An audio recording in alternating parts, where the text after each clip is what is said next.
প্রিয় শিক্ষক শিক্ষিকাবৃন্দ, আসসালামু আলাইকুম।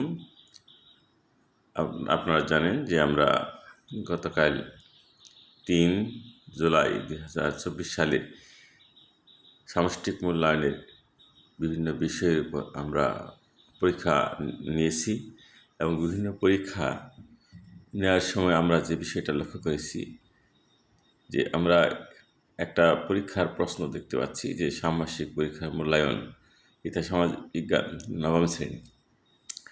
আমরা পরীক্ষাটা নেওয়ার পূর্বেই কিন্তু আমাদেরকে কিছু নির্দেশিকা আছে, শিক্ষকদের নির্দেশিকাটা আমাদেরকে কিন্তু পূরণ করতে হয়েছে, পড়তে হয়েছিল এবং সেই নির্দেশিকাটা পড়ে আমরা যথাযথভাবে সেই পরীক্ষাটা নিয়েছি বলে আমরা আশা করি।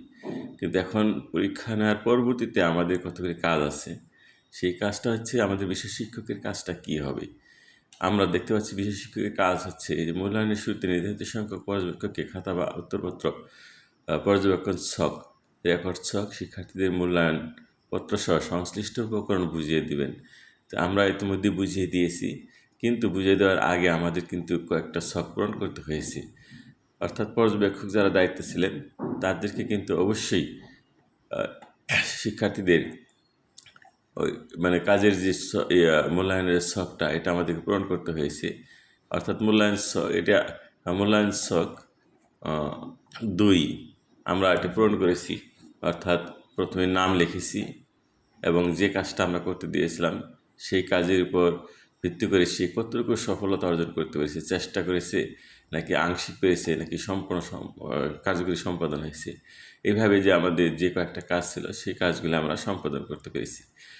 এটা কাজটা সম্পাদন করে আমরা যথাযথ কর্তৃপক্ষের কাছে জমা দিয়েছি এবং সাবজেক্ট টিচারের কাছে জমা দিয়েছি। এখন কাজ হচ্ছে বিষয়ভিত্তিক শিক্ষক, এটা আমরা গ্রহণ করার পর আমরা পরিশিষ্ট 4 এই জিনিসটা আমরা লক্ষ্য করব। অর্থাৎ লিখিত পরীক্ষার যে খাতাটা আছে সেই লিখিত পরীক্ষার খাতাটা আমরা মূল্যায়ন করার পর আমাদের এই কয়েকটা ছক আমাদের পূরণ করতে হবে। অর্থাৎ সেই শিক্ষার্থী কতটুকু করলো, কোন কাজটা, এইভাবে আমরা সেটা টিক মার্ক দেব। তো লক্ষ্য করতে হবে আমাদের কিন্তু খাতা দেখার পর কিন্তু টোটাল খাতার নাম্বার কত বলে এটা কিন্তু করা যাবে না। অর্থাৎ প্রত্যেকটি অভিজ্ঞতার আলোকে সে কত পার্সেন্ট সম্পন্ন করলো, সে কি এই কাজটা 100% করেছে নাকি 50% করেছে নাকি 25% করেছে, এই জিনিসটা আমরা লক্ষ্য করব এবং সেই কাজটার উপর ভিত্তি করে আমরা এইভাবে টিকমার্ক সম্পন্ন করব। তো এই বিষয়ে এই 4 ছক সম্পন্ন করার পরে আমরা দেখতে পাচ্ছি পরিশিষ্ট 5।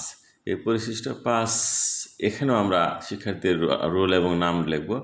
লেখার পর আমাদের এখানে পিআইগুলি উল্লেখ করা আছে, সবগুলি পিআই।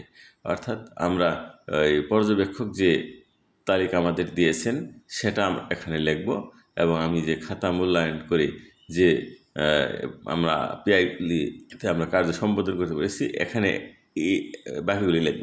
সবগুলি লেখার পর আমাদেরকে কিন্তু 2 সপ্তাহের মধ্যেই আমাদের নৈপুণ্য অ্যাপসে আমাদের ইনপুট করতে হবে। তাহলে আমরা আমাদের বিষয়ভিত্তিক শিক্ষকদের কাজ সম্পূর্ণরূপে সমাপ্ত করতে পারবো। তা আমরা আশা করি আমরা সবাই এই নিয়মটা অনুসরণ করব এবং মূল্যায়নের কাজে আমরা সফলতা অর্জন করতে সক্ষম হব বলে আমি আশা করি। সবাইকে ধন্যবাদ। আসসালামু আলাইকুম।